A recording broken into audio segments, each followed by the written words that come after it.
Nice weather today. Super cloudy in some parts and sunny in others. It just feels like it's actually going to start pouring rain soon here anyways. And what's going on today? How about this one? It's kind of an interesting read. It kind of revolves around that story on how in the US, for example, they're banning a lot of Chinese-made drones for things like work on government, jobs. So you'd be wondering, where are you going to get the quote drones from if you're banning Chinese-made drones? So this one here says, Pentagon's Replicator Drone initiative aimed at China.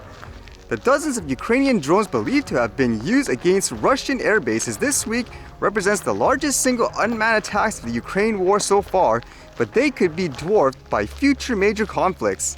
This week, at a defense conference in Washington, U.S. Deputy Defense Secretary Kathleen Hicks unveiled the Pentagon's new Replicator program, aimed at galvanizing the U.S. into delivering thousands of cheap, smart combat drones for any future conflict. The project, she said, was driven by one concern in particular, that China can increasingly challenge the US military in terms of more ships, more missiles, more people, and that an essential response is therefore to innovate, including with large numbers of cheap drones. So they are talking about military applications here, but it makes me wonder if that thought will go for things, for example, like regular consumer or enterprise drones too, for the US anyways. It says that would represent a reversal of conventional wisdom in recent decades in which the US was the unchallenged leader in terms of large military platforms, long-range bombers, aircraft carriers, and similar, while rivals such as China flooded the world with cheap, much lower tech weaponry like assault rifles.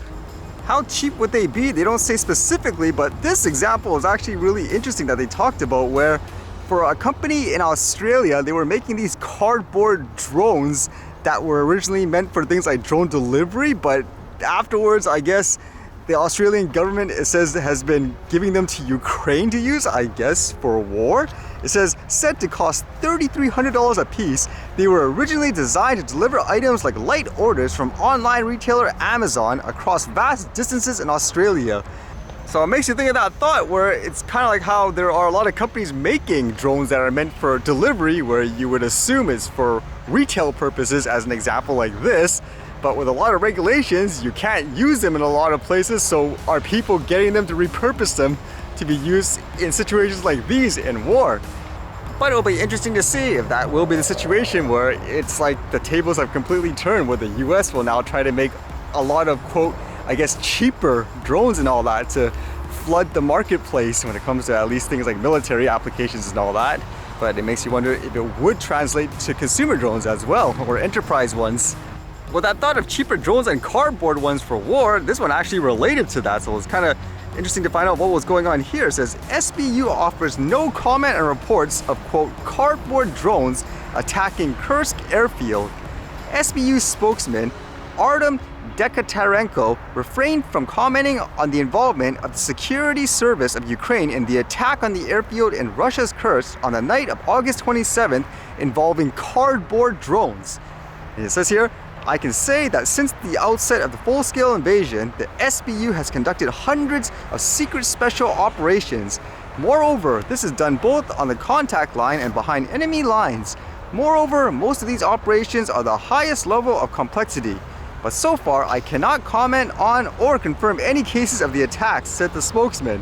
So I guess with this, people aren't just going to be afraid when they see a, quote, quadcopter type drone. I guess if they see a cardboard type of plane or anything like that, they'll be terrified as well now too, huh? Anything can be used as a weapon, I guess. And speaking of the weather, it's been raining hard in recent days, which you would think would help with things like the wildfires. But apparently they're extending things like the state of emergency here. It says here, BC extending state of emergency by 2 weeks amid wildfire battle.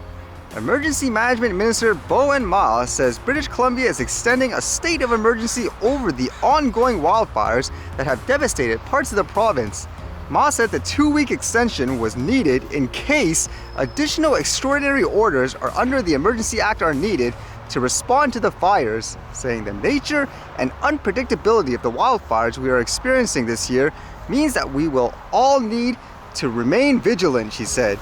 And from the sounds of it here, they even say it was kind of, good so far in the past couple of days. It says she told a briefing Thursday that the past couple of days had seen a positive trend in the firefight as communities downgraded evacuation orders, allowing thousands to return home. But she said 4,200 people in BC remained on evacuation order, with 65,000 on evacuation alert to be ready to leave their homes at short notice. So when will this end, I guess, huh? Hopefully soon. It makes me wonder about that other story where some people are saying they just want to stay behind, for example, and protect their own property and all that. Should they have the rights? Or will this, I guess, emergency order being extended, would that give things like the government the right to say, nope, get out of here, for example? There's still that huge tension in that regards. I find it weird still in terms of the weather, where it seems like it should be the other way around, where if it gets hotter, you just see more fires and stuff, right? Not when it gets cooler or rain and all that.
Alright, see you guys later.